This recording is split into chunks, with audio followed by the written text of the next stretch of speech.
দর্শক আসসালামু আলাইকুম, সবাই কেমন আছেন? আশা করি ভালো আছেন। আজকে আমরা যে উদ্যানে আছি, যে উদ্যানে আসে চাইছিলাম না ভিডিও বানাবো, তারপরে ভিডিওটা বানাইলাম। কারণ একটাই কারণ, যে এই ছেলেটার দিক তাকাইলে আপনার কি মনে হয়? ওর বয়স কত হবে আর ও কত টাকা ইনকাম করে? ওর বয়স কত হবে, ওর মা বাপ কোথায় থাকে, আর ও এখন বর্তমানে কত টাকা কামায় এই বাদাম বেচে? দর্শক, সবারই আফসোস হয়, সবারই মায়া লাগে। কারণ এত সুন্দর একটা চেহারায় সে সারাদিন এই বাদাম বিক্রি করে। সারাদিন বাদাম বিক্রি করে কত টাকা কামায় আমার জানা নাই, তারপরও আমার মায়া লাগছে, সেই জন্য আমি ভিডিওটা বানাইলাম। সে আমাকে বলছে, ভাইয়া বাদাম কিনবেন? আমি বললাম, ছোট ভাই তুমি কি একটা ভিডিও বানাবা, তখন আমি বাদাম কিনবো। দেখুন, এখানেও একটা স্বার্থর টান পড়েছে। কারণ স্বার্থ ছাড়া এই দুনিয়ায় কিছু চলে না। জাস্ট আমি ওকে বললাম, বড় ভাই একটা ভিডিও বানাবেন? সে আমাকে বললো, আঙ্কেল বাদাম কিনবেন? আমি আবার কি বললাম, যে তুমি কি একটা ভিডিও বানাবা?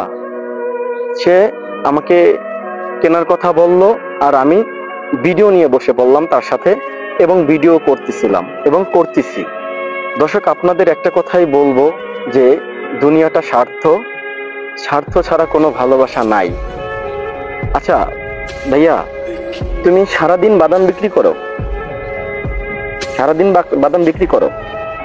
কত টাকার বাদাম বিক্রি করছো, একটু জোরে বলো। 500 টাকার বাদাম বিক্রি করছে সারাদিনে? সারাদিনে সে 500 টাকার বাদাম বিক্রি করছে। যাই হোক, তুমি 500 টাকার বাদাম বিক্রি করছো, এখানে কে কে থাকে তোমার? তোমার আম্মু থাকে, আর কে থাকে?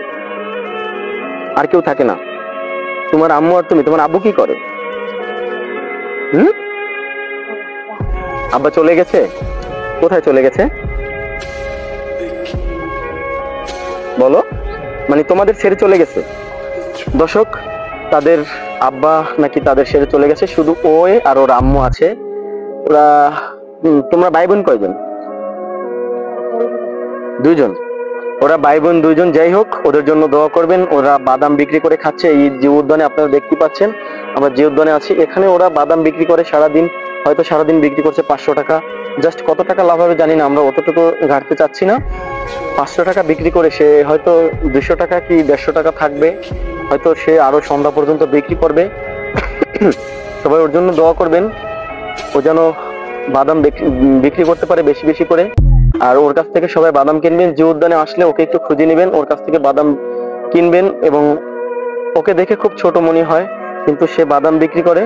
সবাই ওর কাছ থেকে বাদাম কিনবেন। যে উদ্যানে যদি কেউ ঘুরতে আসেন, বা আমাদের বন্ধু বান্ধব যারাই আছেন যদি ঘুরতে আসেন, ওর কাছ থেকে বাদাম কিনবেন, ও যেন একটু লাভবান হয়। ওর দিক সবাই খেয়াল রাখবেন আর ওর জন্য দোয়া করবেন।